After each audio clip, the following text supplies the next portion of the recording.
Donc, est-ce qu'on peut conduire lorsqu'on est épileptique? C'est une bonne question. Eh bien, ça dépend des situations.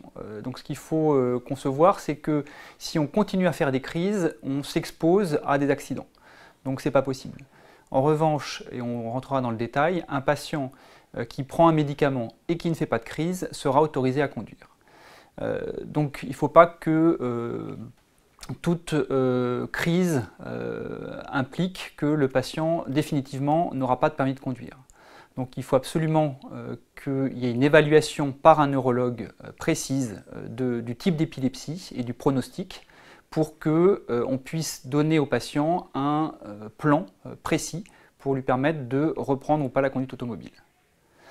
Donc un point essentiel est de savoir s'il va y avoir une récidive de crise.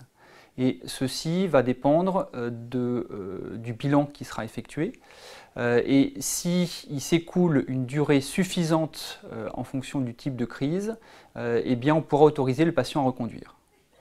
Donc, premier cas de figure, un patient qui a fait une seule crise dans sa vie.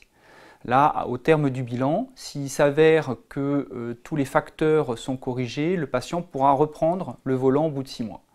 S'il s'avère qu'il y a une épilepsie, c'est-à-dire avec une probabilité de récidive de crise, eh bien on demandera au patient d'attendre 1 an sans crise et sous traitement.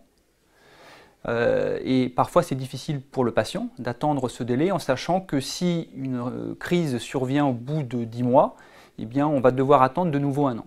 Voilà.